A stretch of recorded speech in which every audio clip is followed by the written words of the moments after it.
platicamos al inicio, pues está con nosotros el doctor José Luis de la Cruz Gallegos, director del Instituto para el Desarrollo Industrial y el Crecimiento Económico, un experto en materia económica. Doctor, bienvenido, me da gusto saludarlo.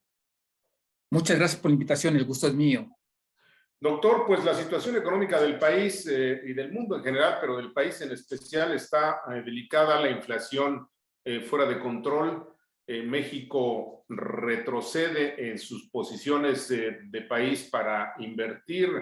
En el G20 hay problemas. Platíquenos, ¿cuál es la situación económica en este momento del país para empezar por el principio?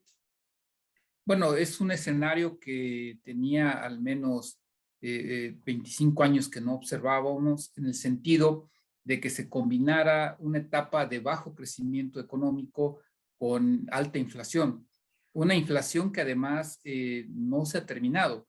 Lo que muestran los datos del INEGI es que la tendencia de la inflación total, pero particularmente lo que se conoce como inflación subyacente, van a la alza. Esta es la parte estructural, la menos volátil del sistema de precios, y lo que implica es que las presiones inflacionarias han llegado a la estructura de la economía mexicana.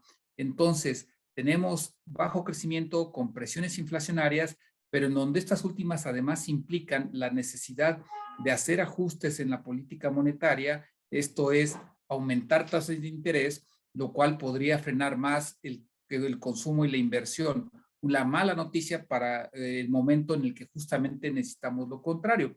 Y finalmente, esto está asociado a un dato que publicó el INEGI recientemente, del crecimiento del primer trimestre de apenas 1.6%, en donde marzo, además, es un estimado de un crecimiento de alrededor de solo 0.6%, es decir, clara tendencia a la desaceleración, en donde lamentablemente el mercado interno es el más afectado y en donde algunas soluciones que se están planteando, como los controles de precios, podrían exacerbar estos desequilibrios. Platíquenle a la audiencia, doctor José Luis de la Cruz, ¿de quién es la responsabilidad del manejo de la economía, del manejo correcto? ¿Es responsabilidad del gobierno central, del gobierno federal, del Banco de México, del Congreso? ¿De quién y por qué estamos en esta situación? Bueno, en esencia me parece que esto es una función del Estado mexicano, es decir, en donde confluyen por una parte el gobierno federal y a través de su política fiscal, de su política comercial, industrial, pues tiene la responsabilidad de hacer funcionar a la economía. Por eso todos los años se compromete la entrega de criterios de política económica que justamente buscan plantear por dónde el gobierno estima que va a ir la economía en general.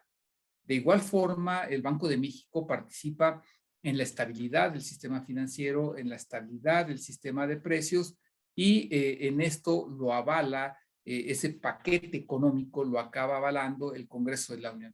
Entonces, en estricto sentido, es el Estado mexicano el que plantea un entorno económico sobre el cual decide cómo va a intervenir y en donde en última instancia, si los resultados son o no los que está previendo, pues en parte es responsabilidad de esa política económica. Claro.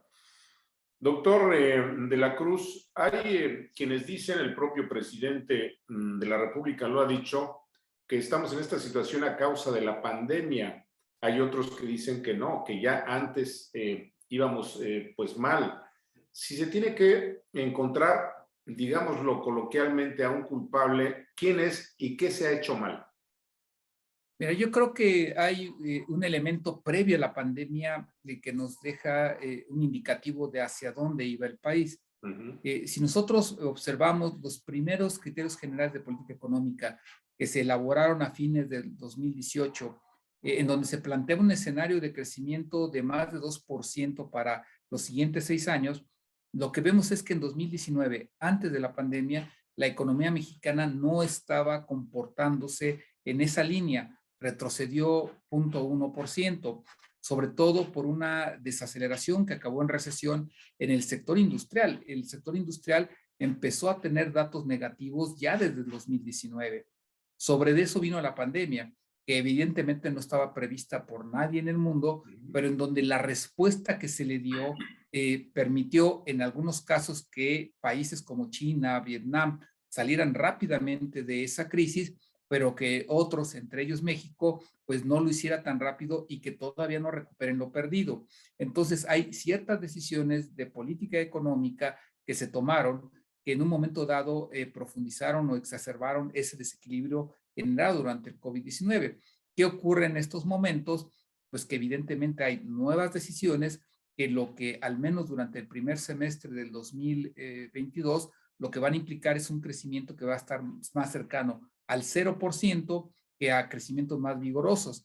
Y ojo, no es porque Estados Unidos no esté funcionando, que es nuestro principal socio económico. Claro. En el primer trimestre del año, Estados Unidos creció 3.6% a tasa anual, algo que nos muestra que en realidad es la parte interna la que nos está fallando.